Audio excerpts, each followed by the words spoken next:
Good morning, everyone. I'm Wilson Meyer, Director of Business Expansion for the Knoxville Chamber. Thank you for joining us this morning. We're grateful to have you here today and for this timely presentation and discussion regarding supply chain and logistics. Last week, the Chamber hosted a lunch with Mayor Jacobs and business leaders from the industrial parks in West Knox County, and supply chain issues along with workforce concerns were front and center for those businesses. Being a former UPSer of 30 plus years, I'm very excited to have the opportunity to hear from our two guests today from Red Stag Logistics, Jordan Mollenhour, co-CEO of Mollenhour Gross, and Dusty Holcomb, CEO of Red Stag Fulfillment. Jordan has been engaged in several business ventures in Knoxville for many years, and we are very fortunate that Dusty and his family are now calling Knoxville home. The Chamber is very appreciative of the time and talents that Jordan has generously given not only to his businesses, but also whenever the Chamber needs him to provide insights to others in our community or helping my colleague Caleb Knight with business attraction opportunities, he makes himself available. I'm looking forward to learning more about this very timely and relevant topic. Throughout today's presentation, if you have any questions for Dusty or Jordan, please feel free to enter them in the Q&A panel on your screen, and we will work to answer them as time allows at the end of the presentation. Before we get started with Jordan and Dusty, I'd like to take the opportunity to introduce one of the Chamber's sponsors to say a few words. This year, Mesa Associates, one of the Chamber's economic development ecosystem sponsors, which was started in 1994 and has grown to over 350 employees. Mesa provides engineering services, and their sister company, Mesa Technologies, provides a panel shop as well as automation equipment and integration for local industries, particularly the automotive industry. We appreciate their support and investment in the Chamber's mission and our community. Please allow me to introduce Jennifer Moore, Marketing Business Development Manager for Mesa Associates. Jennifer?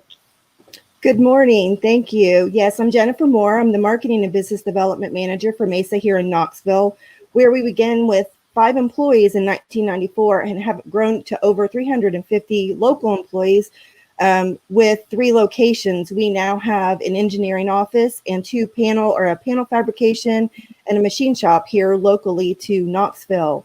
Mesa Associates provides engineering and design services for the commercial, government, industrial, municipality, and electric utility industry. Our sister company, Mesa Technologies, provides a UL 508A panel shop, automation equipment, and integration for our local industries, particularly in the automotive industry. We are excited to be a proud partner of the economic development ecosystem. It is important not only to our business that it provides networking and relationships, but to Mesa, but it also provides value back to the community. We greatly appreciate this opportunity to be involved. Thank you, Wilson. Great. Thank you, Jennifer. And at this time, I'd like to welcome our guests today, Jordan Mollenhour and Dusty Holcomb. Gentlemen, thank you for all you do for Knoxville and East Tennessee, and thank you for your willingness to expand our logistics knowledge today. Take it away. Thank you, Wilson. I appreciate that. And I'm going to just say good morning to everybody. I know that not everybody on this call is in the logistics business or industry necessarily, or so they think. We're going to talk about that here in a few minutes. But I want to go ahead and lay the groundwork a little bit for the industry as a whole at a very high level. And then I'm going to hand it off to Dusty and let him tell you more about Red Stag.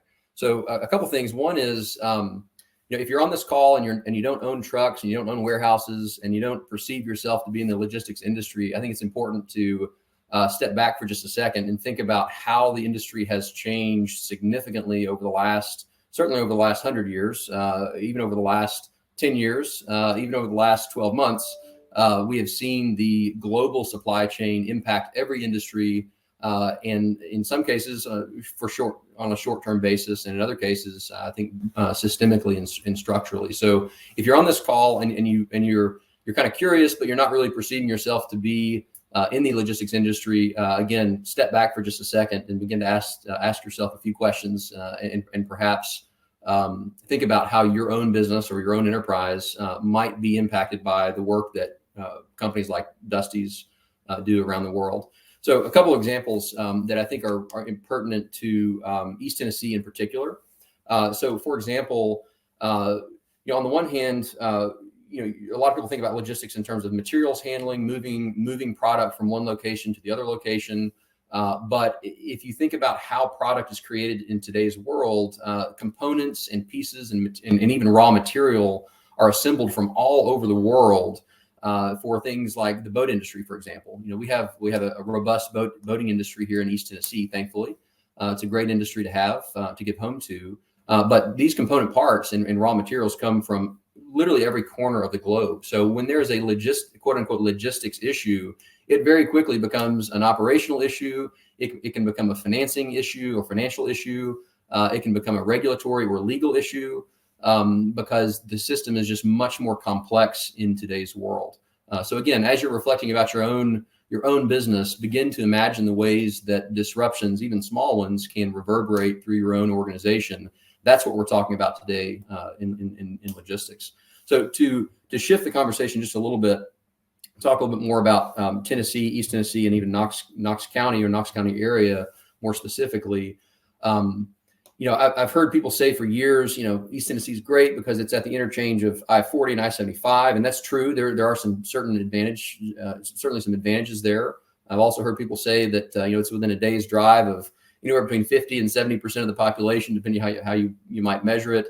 And that is also true. There are some physical sort of geographical pluses that you can put on our scoreboard, but there are things that are much more nuanced that we need to take into account. So, for example, if you think about what's happening in the global shipping industry right now, with the ports really all around the world being experiencing significant constraints and challenges, and in particular on the West Coast, where most of the U.S.'s goods are imported from, the problems and the challenges that they're facing are causing that volume and that cargo to shift into places like, for example, the Port of Savannah, the Port of Charleston, up in New Jersey. You're seeing more and more cargo shift to the East Coast because they've been able to manage the capacity better. They've also invested more heavily here in recent years in development of their ports and so forth.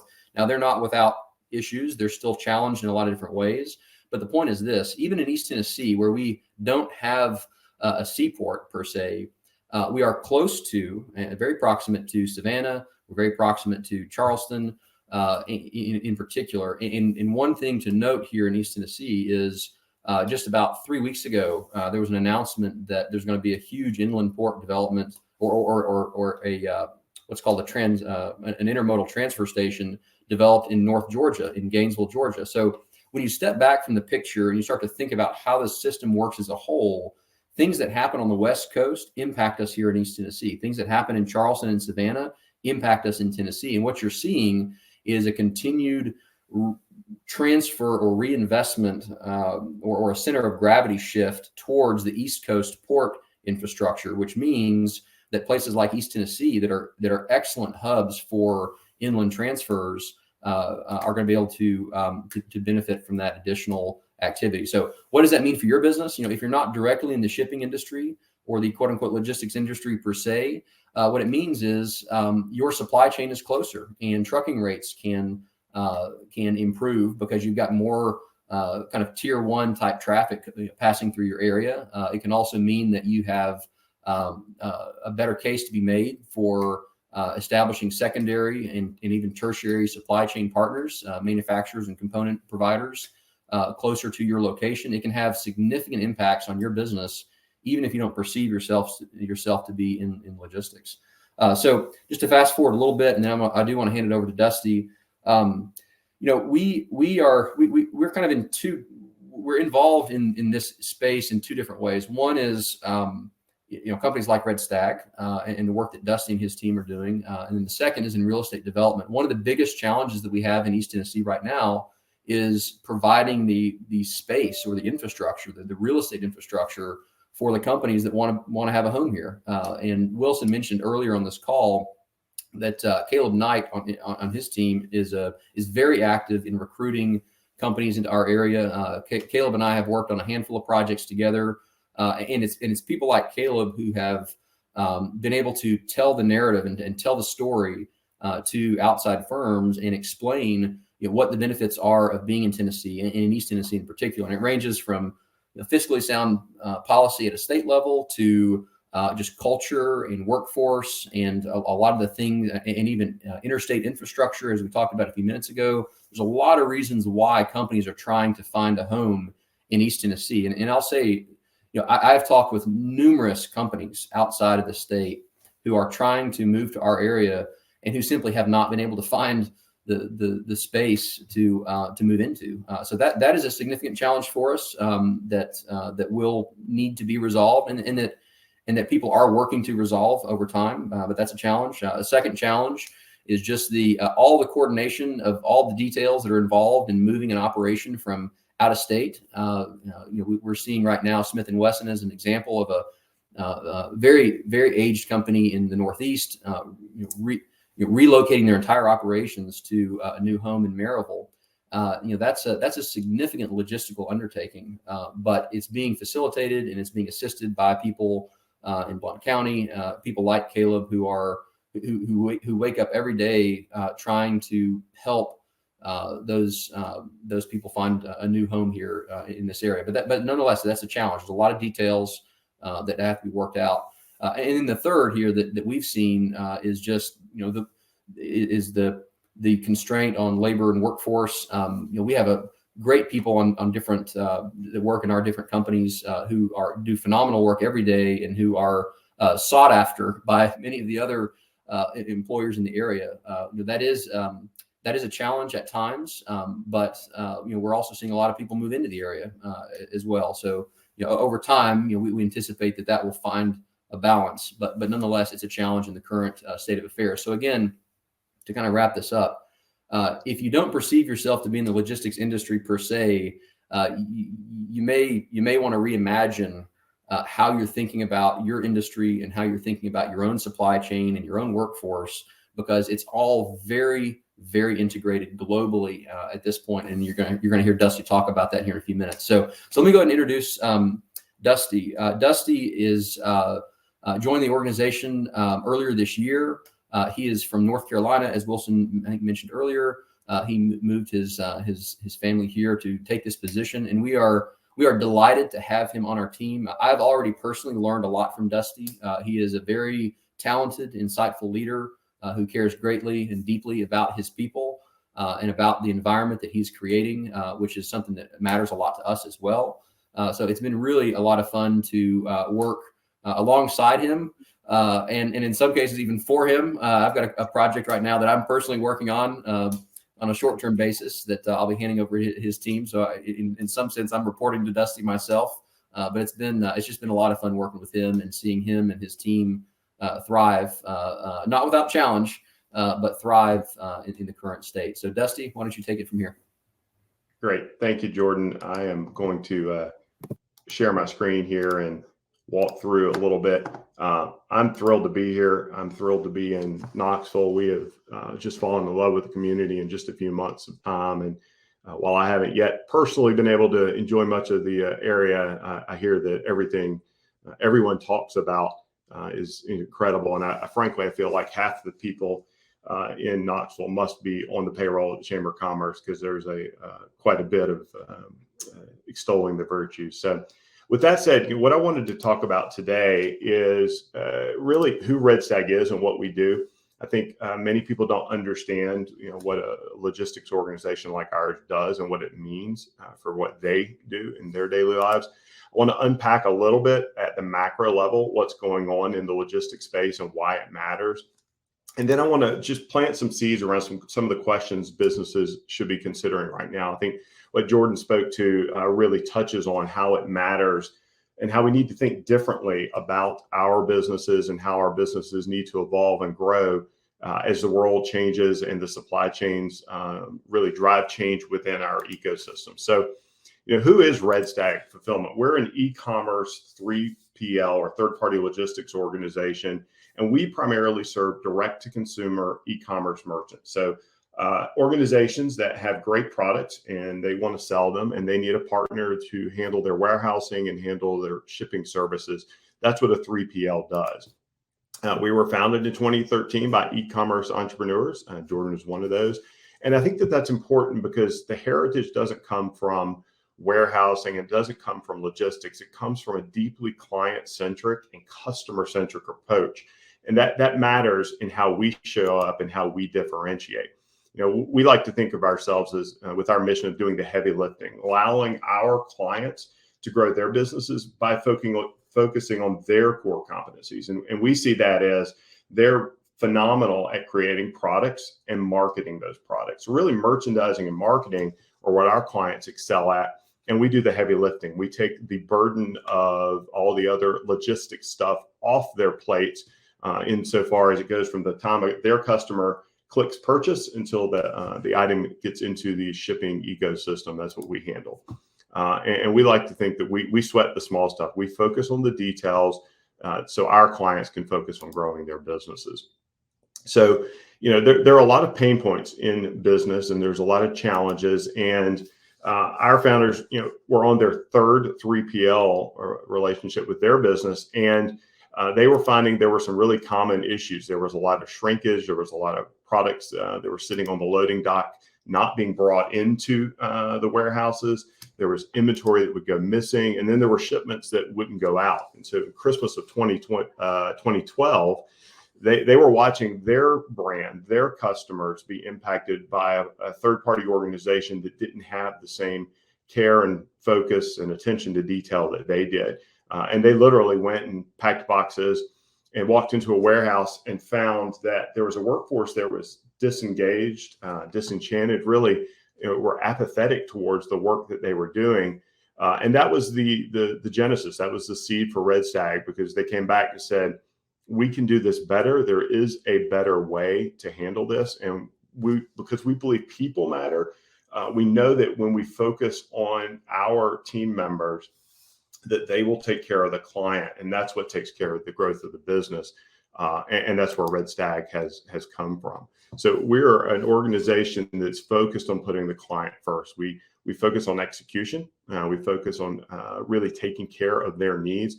And we have a product niche that allows us to focus on big, heavy, bulky objects. And why that's important is those are objects that are of high cost typically. They're difficult to work with. They're physically challenging to move. They take more space in warehouses. And all of those things make it challenging for our clients to do well. And so we have a lot of clients that come to us from either doing their own fulfillment or from working with another third party. And they're dealing with some of those same issues that our founders dealt with early on. And we focus on exceptional execution. And I'll give you an example of that, because it's nice to have pretty words, but what's really important is when you distill that down into the numbers. And so one of our clients I was talking with a month or so ago, and we had 270,000 shipments that we provided for them, fulfilled for them last year. And out of those 270,000 shipments, we made 27 fulfillment errors. So we sit there and go, man, we messed up 27 times. And they're going, well, you were accurate and right 99.9999% of the time. So when we talk about excellence, we really break it down to the numbers and focus on how do we show up every single day. Now, it comes down to people, and we are committed to a culture of excellence here at Red Stag, and we have 4 core values. First off, one of our core values, we act like owners. We expect everyone, and we all act and show up as if we owned the businesses that we're supporting for our clients. We act like we are them, and we take care of their products and services. We guarantee that there is no inventory shrinkage, which is an absolute unknown in the 3PL space. And we sweat the small stuff. We get into the little tiny details. And I tell everybody who will slow down long enough for me to talk to them, my favorite word in this is sweat. We don't make any pretenses that this is not hard work. We don't pretend that it's not challenging, but we focus on getting the small details right and doing the sweating for our clients so they can grow their businesses. We show up and we have fun. We believe in working hard, but we also believe in having a good time. And if you were to visit one of our warehouses, you'll see people laughing and carrying on. And that's a good thing. That's a marker of a culture that really cares and is energized by the work that they do, not just because they get to take care of their families and not just because they get to provide for their lifestyle outside of work, because they know that when they go home at the end of the day, the work they do matters and that they're contributing to the success of others. And we do that every single day with every package that we ship. And finally, we believe, and this goes again back to our founding principles, that everybody should be treated with dignity and respect. And it doesn't matter if a person has been here, since we were founded, or it's their very first day. Everybody in the organization has an opportunity to contribute at an exceptionally high level, to provide value. And we really do believe that everybody should be treated with dignity and respect. And that's how we show up every single day. So I just want to show this real quickly from a growth timeline perspective. We shipped our first package in June of 2013. We opened our second warehouse facility in June of 2015. Received our first award of excellence in April of 2016. And I was looking back over our notes, and we had that Best Fulfillment Service Award every year. We have a top 3PL provider award, and we have it every year. As we continue to grow our business, it's important for us that we don't take our eye off the ball. We don't forget that we have to operate at an excellent level every single day with every single touch point we have for our clients. We opened our second warehouse in Knoxville last fall, and we just brought an expansion to that warehouse online in August. And in January this year, we announced plans for our new campus in Sweetwater, Tennessee, just down the road. And I'll go into a little more detail about that in a few minutes. And we're looking forward to having that space come online in August of 2022. Can't get here quick enough, and we're doing all we can to make that happen. So let me give you some numbers. Let me break this down a little bit just to show what we do, and then I want to walk you through a warehouse so you can actually put some pictures behind the words. So we currently ship more than 3 million packages per year for our clients. We have over 72,000 client SKUs in our warehouses. We have over 170 current clients, and another 40 are actively onboarding into our organization.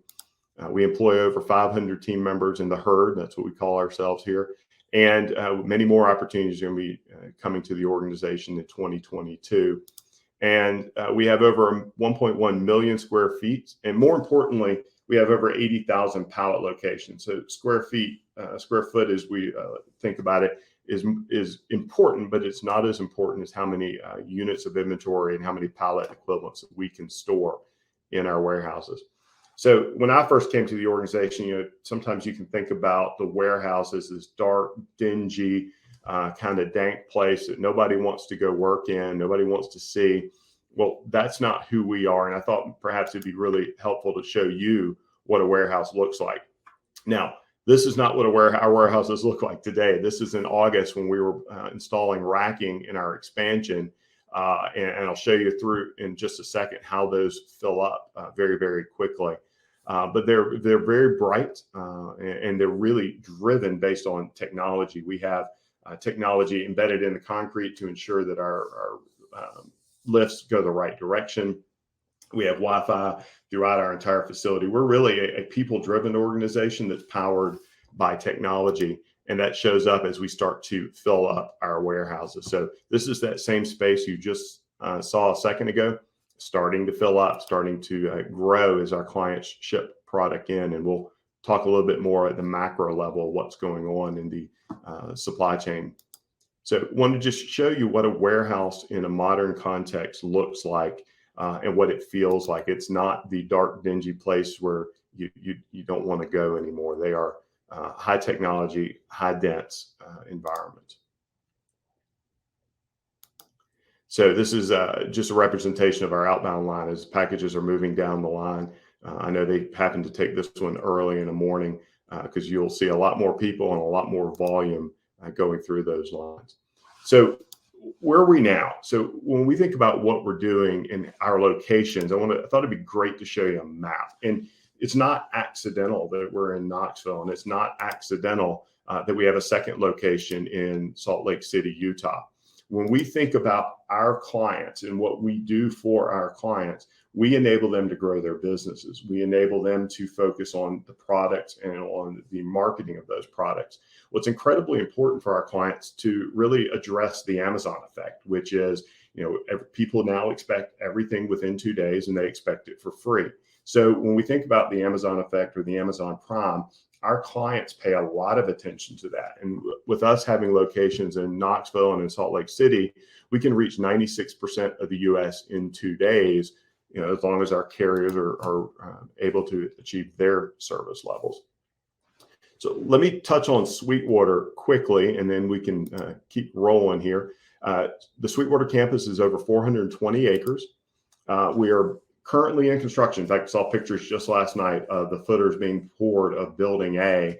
It's under construction, as I said, with that August 22 launch date. And that single building will have just at or slightly over 80,000 pallet storage locations. So I'll pause there for a second because I think that it's important to say and to really clarify that 80,000 locations that we're going to have in Sweetwater effectively doubles our capacity that we have in Knoxville and in Salt Lake City today. So we're definitely investing in growth and investing in our clients' growth.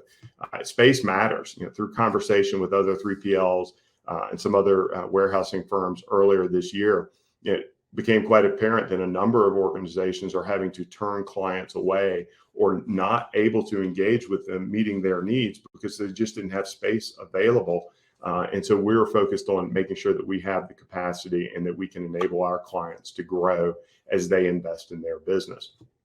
We have plans in Sweetwater for up to 4.5 million square feet and an additional up to 3,500 or more team members as we grow the business. So why is all this important? Why is what Red Stag does important? Why does it matter to you? Why are we even talking about logistics? It's so easy to take it for granted and just assume that the package is going to show up on the front porch. It's so easy to take it for granted and just assume that the products and services we need are going to be available when we need them.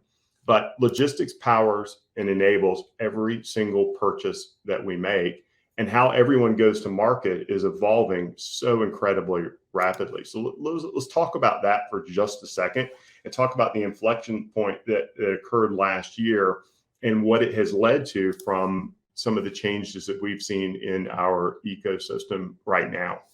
So last year, just over $790 billion were spent online in the US alone. COVID really pulled forward an e-commerce demand that would have happened over the next 3, 5, or 7 years. And there was an inflection point. And so people switched from, hey, I'm going to buy my product in the store to I need it and I need it online. So let me just give you some context. E-commerce spend increased by over 32% from 2019. It accounted for just under 20% of all retail sales in the US in 2020. The spend's expected to increase on the e-commerce lane by an additional almost 18% this year. And as much as 1/3 of all retail sales are expected to occur online or through an e-commerce channel by the end of the decade. And so when you start thinking about that, the power behind that is the logistics, is the ability to connect a consumer of a product going all the way from the port to the front porch in the case of a last mile delivery. So e-commerce is booming, but what does it mean? And if you've turned on the morning news of late, over the last number of months, you've heard about supply chain chaos. It's been front page news. It's been, the lead story on all the major news shows because it has an impact and it means something. There's impact at our ports. There's impact on the freight. There's an impact, as Jordan mentioned earlier, around storage and the ability to store things. There's a carrier impact. There's impact at our local business level. And those things are going to trickle down. And it's like when we were kids, when we'd set up an entire long row of dominoes so we could push the first one and watch them all fall. Well, there's places along the line where the dominoes have been pulled out and it creates a break in the chain. So why did it happen? Why are we seeing the breaks in the chain? Why are we hearing people talk about the ports need to run 24/7? It's because so much changed last year with COVID. Discretionary income shifted from things like travel and services to home improvements and home office needs. And so as people brought that demand forward and bought things, our clients and clients of companies like ours experienced stockouts. We were shipping for a number of our clients last year on back order status, or the order would come in, we would receive the inventory and it would flow out almost the same day as client orders were fulfilled. And what happens is our clients who are thinking about growing their business, knowing that if they don't have the product available to sell, their business can't grow. They went from thinking about the world from a supply chain perspective, from just in time, to having inventory on hand just in case. And I steal that quote from another person, but I think it's a really good way of summing up what has changed in the ecosystem over the last 18 to 20 months. And people have had to think about, hey, I need to make sure I have capacity to meet consumer demand, so I'm going to have to order more inventory. So it's a complicated story that I want to unpack at a macro level and start connecting dots. You'll see how these things all flow together. So there's a lot that's going to be going on this slide, but I'll hit it a little bit at a time. In the ports, and that's getting the major news where, the port, specifically the Port of LA and the Port of Long Beach, are really backed up. Well, it's important to note that imports at the Port of LA are up over 30% from last year's record. Now, that last year was a record, and we've grown that number by a third. Why does that matter? And it speaks to why people are moving the shipping from the Port of LA into other ports like Charleston and Savannah and New Jersey. Currently, or pre-COVID, a fourth of all consumer imports, all supply chain imports, came through the Port of LA. Pre-COVID, it was unusual for a ship to have to wait for a berth. Now it's an average of 13 days for a ship to be berthed and unloaded. Private ship charters, there's a lot of talk about the number of ships offshore, and I'm going to touch on that in a minute with the number. But private ship charters, those without a berthing appointment, they're contributing to the backlog. So they show up and they have to wait for an opening. They have to wait for something else to happen. And that's a significant amount of the number of ships that are waiting offshore right now. As of Friday, there were 157 ships in port in LA and Long Beach waiting to be unloaded. And they're expected to run there 24/7, Monday through Thursday, to process the backlog. But it doesn't matter if they can't get the containers out. And that's a real bottleneck in the supply chain right now. There simply aren't enough trucks or chassis to move all the containers. Well, it's easy to hear that. And I heard that and went, all right, so what? What does that mean? Digging deeper and contextualizing it, it can take as many as 8,000 trucks to carry away the cargo of a single ship. So when you start putting the pencil to the paper and understanding the math there, start to understand the impact and the domino effect. When you start pulling dominoes out, we don't have enough trucks. You can't unload the ships, and you can't get product into the ecosystem. Typically, a port tarmac in LA would run about 60 or 80%, and now they're well over 90%. There's a lot of backlog. So we're seeing a tremendous amount of impact. Our clients are seeing a tremendous amount of impact on shipping cost. So container shipping costs are up over 500%. And for example, a 40-foot container from Asia to California a year and a half ago would cost $2,500. Now it can be over $12,000. In fact, I was having a conversation just last week with one of our clients, and he had just turned down shipping some product because it was $25,000 to move the container. We're starting to see that retract a little bit, but it's expensive, and those costs are being borne, by our clients or by other companies, and they have to pass through at some point. And so those are some things that we need to be aware of. The good news is we're seeing a little bit of retraction in rates for daily ship rental that peaked in September, where people were paying astronomical rates to lease a ship to move product on a per day basis. And it's starting to come down, which is an indication that perhaps there'll be some easing. But it doesn't matter if we can't get the freight out. And so I want to talk a little bit about that. Again, contextualize it so we can begin to understand. Trucks haul more than 70% of domestic cargo in the U.S. North American freight is up 21% in 2021. And in this case, there's so many delays along the entire ecosystem that it bogs down. So for example, if a truck has to pick up a container in the port and take it to a warehouse, but their warehouse is backed up and they have to wait for an hour or two longer, that's an hour or two longer before they can get back to the port and pick up another a container. And when those things start to cascade, it creates a snowball effect that slows things down. It slows down the driver's ability to earn revenue. Typically, a driver out of a port is paid on a per load basis. So when they're waiting longer for the pickup or when they're waiting longer for the drop off, then the alternatives for them for employment are more attractive because they can't make the same revenue that they were used to making. And that pulls them out of the workforce, which impacts the total capacity, makes it a challenge. So the industry estimates say that we need over 80,000 more drivers to move the current traffic. And, there were some things that went on during the pandemic that made it harder for drivers to be on the road. So they exited the workforce. So there's a lot going on in the ports. There's a lot going on in getting information out of the ports. And then there's got to be somewhere to put it. And storage availability is at an all-time low. And for your business, that means that there's a tremendous amount of competition for space and significantly higher prices, even than just a year ago. So space is at a premium if you can get it. U.S. will use more than 1 billion square feet of warehouse space in 2021. The vacancy reached a record low in September of 3.6%. And near the ports, it's less than 1%. Near the ports, that's practically zero. There's nowhere to put the products, or people are having to figure out how do we move our products and services to a different area. So again, it goes to the other ports, and it speaks well for Knoxville and our position in the distribution ecosystem and the ability to move products.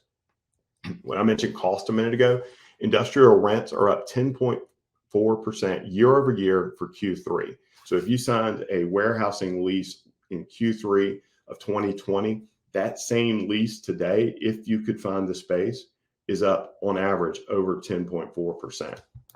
It's a big shift in the economics and on the financial economics for businesses. There's labor shortages and labor challenges. Those are causing delays at moving things.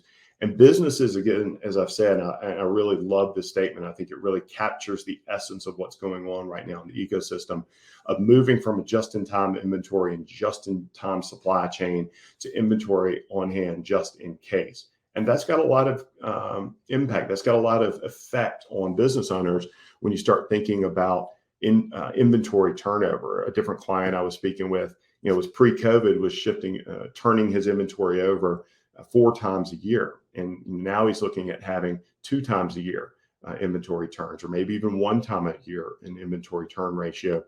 That means he has to have higher carrying costs. It means he has more capital invested in inventory. And he has to think differently about the economics of his businesses. So we go from port into the warehouses, then we've got to get it to the front porch. And I think everybody's aware last year, there was a complete nightmare getting packages delivered. There were well over 1 million that were delayed late at Christmas time. Right now, our carriers are estimating more than 7 million packages per day over capacity. There's excess demand than there is capability to deliver at that last mile. Our carriers have introduced extra fees that will go through January of 2022. And some peak season fees from January or 2020 are still in effect. And I think that the ultimate thing here is that delays and increased cost are going to become or could become permanent. And the idea of everything is going to move to from 2-day shipping to 1 day to I'm going to get everything same day. That only works if there's an ecosystem that enables it to be delivered, and it means all the dominoes have to be in exactly the right place. So from a local business impact, when we draw this down from the macro to the micro level, our customers and other companies are going to see shoppers who are blaming them for order delays. It may not be their fault, but the company that sold the product is going to get the blame. 45% of businesses are going to face domestic supplier delays. So it's not just bringing product in from overseas, but it's the capability of connecting it even domestically from wherever a product is made to final point of distribution into the consumer ecosystem. Shortages are going to extend in all categories. I mean, we all remember that when COVID first happened, you couldn't buy paper towels and toilet paper and all those types of things, but cups, to-go bags, spices, boxes, all the things that really you don't think about, but if you don't have the same business. You got to think differently about your business model. Lower reserves, as I've already touched on, having to carry more inventory, make it harder for businesses to survive. And labor is not going to go away. Labor is going to continue to be a challenge for the next several years. From everything that we're reading and everything that we're seeing, it's going to be hard to find labor, retain labor, and make sure that they're doing the things that we need them to do. So some of those tangible effects for us at the local level, there's going to be increased competition for storage space and fulfillment partners, increased costs for rent, labor, materials. There's going to be more traffic on the interstate because trucks are going to be moving all of this content. Delays are going to happen in receiving products, and the packages are being brought in or being bought online. And the carrier capacity, if there's through Q4, an excess demand of 7 million packages per day, that's not going to go away overnight. It's not going to go away anytime soon. It just means it's going to take some time to work through. And there's going to be limited real estate options. And there's a lot of opportunity to grow businesses, but they've got to have space to grow into. And that's an incredibly important part of showing up for our businesses and our communities. So what does this mean for us? What does this mean for you? What does it mean for us here in East Tennessee? So I found this stat fascinating. The state of Tennessee ranks number 1 in the Southeast and 6th in the nation for employment in truck transportation and 10th for warehousing and storage employment. So I think that is a great marker and a great demonstration of the strategic importance of where we are located geographically, the quality of our workforce, and the ability for companies to come here and grow their businesses because they can move their products and services. So just a couple quick facts. There's 455 miles of I-40 in Tennessee, so we're going east to west. There's also I-75 north to south, connecting the entire eastern seaboard. Interestingly enough, the University of Tennessee, and I know many of you know this, but I think it's an important fact to really highlight. In our backyard here in Knoxville, we have the number 2 graduate and the number 3 undergraduate supply chain programs in the country. So when we're thinking about the professionalization of our workforce and the capabilities to think down the road and bring and retain great labor, well, logistics is going to be part of our ecosystem for a long, long time. And we have a conduit to expertise in our own backyard and access to great talent that's right here. So there's over 227,000 Tennesseans who are employed by distribution and logistics organizations. So the question that we need to be thinking about is, how does our business need to evolve in order to stay competitive? Logistics isn't simply understanding the movement of goods. It's not just freight and trucking and all those things. Logistics is what empowers growth. It's what enables our companies to grow, whether you're a direct logistics provider like Red Stag, or you're a company that depends on companies like ours in order to put products and services in front of your customers.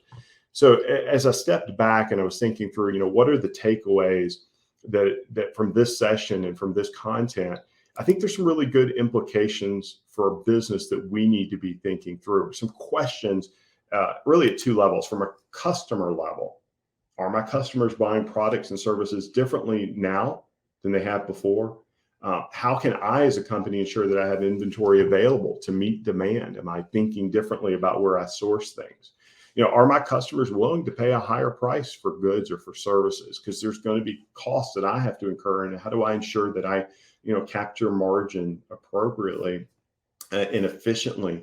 And then there's our business model questions. How should my business model change in the short term to cope with supply chain disruption? Everything we see shows that we're not going to see any easing of at the macro level in the U.S. for supply chain anything sooner than midsummer next year. But certainly, in a lot of what we're seeing, it goes into 2023 before supply catches up with demand. How my inventory carrying costs need to change? Do I have to think differently? Do I have to have just in case inventory as opposed to just in time? And again, Jordan touched on this, and I don't think I can overstate it. How does the real estate strategy need to evolve? How do I think about my growth from a capacity perspective and a capital perspective?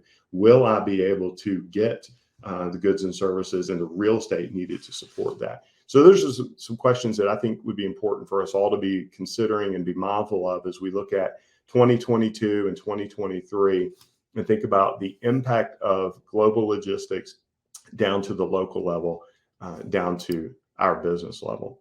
So I said a lot, and I'll take a deep breath, and we'll pause for questions. And Wilson, I'll turn it to you. I'll let you facilitate this next section, and then I'll get back out of here. Thanks, Dusty, for sharing all that insight with us. Really appreciate it. So, had a question from our friend Caleb, where he asked, what is your opinion of the reshoring of manufacturing back to the U.S., and do you think that it is a solution for some of the problems that are being faced at the major ports currently?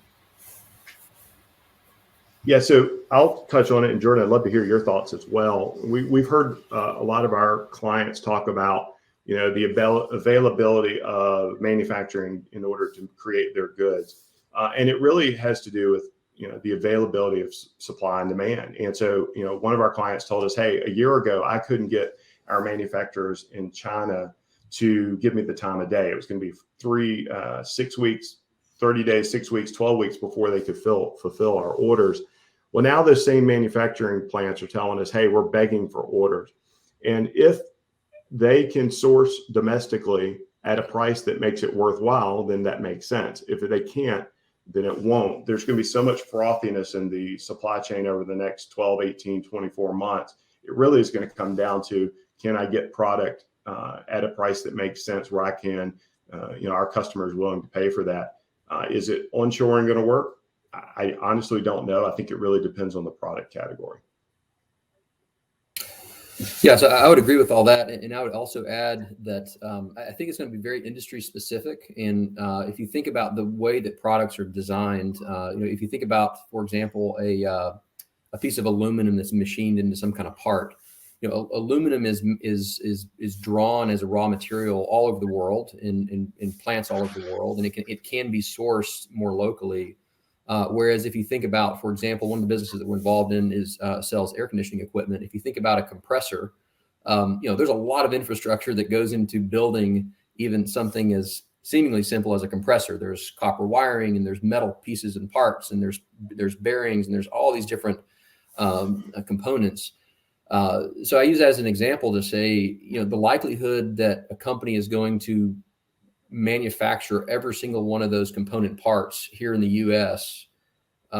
Is a more remote concept than someone who might take a block of aluminum or a billet of steel and machine it into some part. So those are two kind of examples of things that are kind of on general ends of the spectrum, where one would be easy to reshore, the other one not so much. So I think it is very industry specific. I'd also say that to the extent that you are going to even assemble something here, if you say, well, I don't want to buy those compressors from Thailand anymore, I want to start manufacturing those here. Okay, that's fine. You can assemble them here. But if you're still going to buy bearings, and you're still going to buy bushings, and you're still going to buy housings and some of these other pieces that have to be assembled, and you're still going to bring those through the ports, there may actually be an opposite effect, where you're having to manage more containers into the country to manage all these different components so that you can have all that you need to assemble it here. So again, it's a very nuanced question. What I would say is this, and I think this is an important takeaway for everybody on this call today, whether you perceive yourself to be in the business of logistics or not. Tennessee, the Southeast as a whole, Tennessee, as Dusty has noted, Tennessee as kind of the top of that pile, and even East Tennessee as a very competitive subcomponent of our state. There are a lot of companies, a lot of industries that are trying to find a home in our region, and that is a huge positive. It does create pressures on existing companies that are here, us included, for talent and for real estate and those types of things. But as painful as it may be in the short term, it's a huge win in the long term, because as members of this community, we want to see the community grow. We want to see it thrive. We want to see investment take place, and it will require that we also choose to be supportive of those who wish to join us. So I'll say again, I'll say again, one of the big challenges is real estate. Labor force, we've mentioned those. I think one of the things that we can do here, and one of the big takeaways from today would be, if you're an existing company in this area and you hear of someone moving into the area, reach out to them, introduce yourself, meet the CEO, meet the management team, ask for a tour of their facility, welcome them here, because there is a growing need for there's a growing demand for what we have to offer here in East Tennessee, and it's a positive for our community, but it brings a lot of challenges. And the more that we can reach out and lend a helping hand and make introductions and put them in connection with people who can help them navigate permitting and installation of equipment and even just finding a home in the area. Dusty had recent experience with that. Just finding a home in the area can be challenging. I think one of the things that we can do as a community is to welcome them in. I see a couple of other questions coming in. Dusty, one that came in, we've got about 9 minutes left here. It says, what are your thoughts regarding employment opportunities at the Sweetwater warehouse that will be created for not only the Sweetwater community, but the surrounding counties as well? Dusty, why don't you take that one? Sure. Yeah, so it's funny. I was actually at the speaking at the Kiwanis Club meeting last week in Sweetwater, and this question came up. And we're going to start hiring leadership for the Sweetwater location in the next several months, and then in spring we'll be hiring the next level of leaders on the front line, and then we'll really be ramping up to be prepared when we open in August to make sure that we can get our clients' inventory inbounded and we can start shipping out. So that's going to be happening. It seems like it's months away, but we all know that we'll blink and it'll be June, and we'll be sitting there planning for Q4 of 2022. So it's right around the corner, and we appreciate and encourage anyone who is interested to reach out, and we'll be happy to talk to you. Yeah. So one thing I would add to that is, and I think this demonstrates kind of the tension that we have to navigate well as a community. On the one hand, we will hire a lot of people from that local area, and we will make it more difficult for some of the manufacturers in that area to find the people that they need to operate their business. We understand that it's not an intentional thing we're trying to do; it's just kind of natural. But what we've tried to also remind everyone of is two things. One is it's good for the community. It brings investment into the community. It brings vibrancy into the community. There's new subdivisions being developed down there, and there's new businesses that are talking about investing additionally in their own infrastructure as a result of this project. A lot of positive things. The other thing to keep in mind is we're right on I-75 at that location, so we're really looking at it as kind of a corridor strategy where you've got team members coming from as far away as Athens on the south, all the way to West Knoxville on the north end, and really a few miles off the interstate in each direction. You can be at that facility within 25 to 30 minutes anywhere up and down that corridor. So it's not just a local base of team members. But the key takeaway here is, yes, it will put pressure on some of the existing employers down in that area, just like new entrants into our market here in Knoxville will put pressure on all of us who are on this call who have businesses operating here. But we need to look further down the road, and we need to think more strategically and recognize that is a good thing. It's a short-term pain. It's a long-term gain, because it shows that our area, and again, it has to do with how our state is managed in Nashville. It has to do with the fiscal policies that have been in place for many, many years that have allowed our state to have surpluses when other states are, struggling and having to raise taxes to make ends meet. Tennessee is a great place to do business as a state. East Tennessee is great, again, geographically for a variety of reasons. Culturally, again, we have a lot of the same policy frameworks here in East Tennessee that have created a very stable, predictable business environment. And then also, too, this is not a question that was asked, but I'll just put a plug in for the community in Sweetwater, because I kind of view them as part of our Knoxville metro area. And it aligns perfectly with the fact that Wilson's on this call and Caleb Knight, and the fact that the chamber exists in the first place. They have been tremendous partners on that project. It is a very complex project. It's been very challenging, a lot of late nights, a lot of weekends. And it would not be possible to do that kind of project if we didn't have public, both elected and appointed officials who saw the value of the long-term investments that we're making down there. They've been tremendous partners. And again, I'll just put in another plug here for the chamber. The chamber is the chamber is very active in trying to find places for new companies to land in our area and opportunities for existing businesses in our market to expand in the ways that they need to. I've had conversations with the chamber team and with those businesses in this area, trying to help them navigate some of these questions. And I will say the chamber is very active in trying to find a home and build a home for the businesses that already exist here. So we are doing the right things to be welcoming. But we need to continue to lean into that. And I'll say this too, it's not, we don't need to just rely on public officials, and we don't need to just rely on the chamber. If you're on this call and you're involved in the business community, be an active participant, because if a CEO moving into the area or considering moving into this area starts getting phone calls from other CEOs who already have roots here saying, hey, how can I give you a hand? Let me make an introduction for you. Hey, let me tell you about this supplier that could be a great partner with you.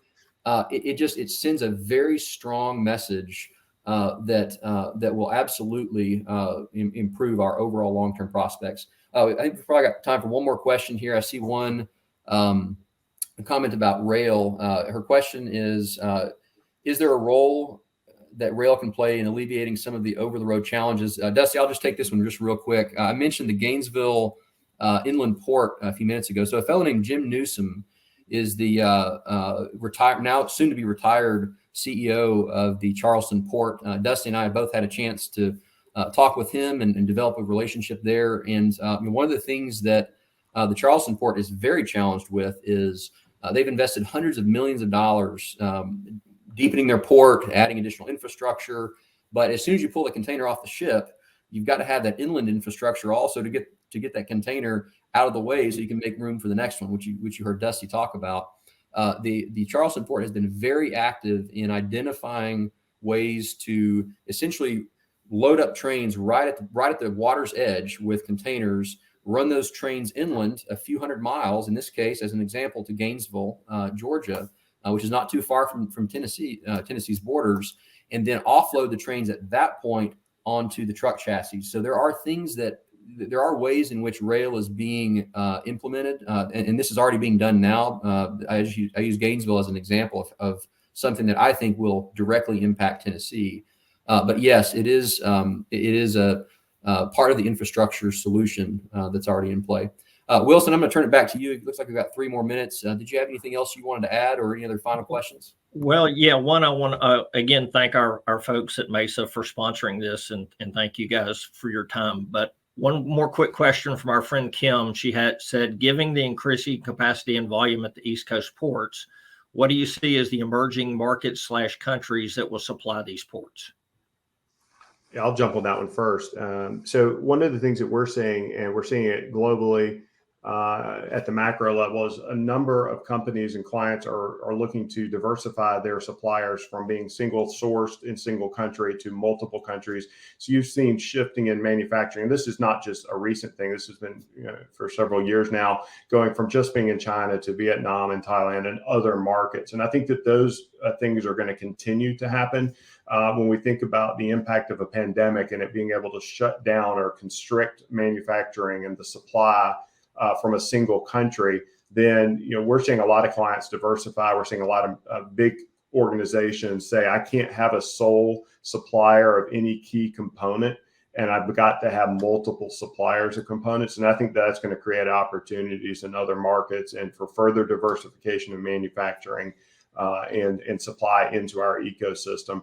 It does take capital, and it takes organizations who are willing to invest. And so those things don't happen overnight, but I do think we'll continue to see quite a bit of that, specifically as companies seek to diversify their suppliers so they don't have a dependency that disrupts their ability to sell to the customer. Okay, great, guys. Thank you so much for your time today. Very insightful. Appreciate all you guys are doing for Knoxville and East Tennessee to drive regional economic prosperity. Thanks very much. Thank you.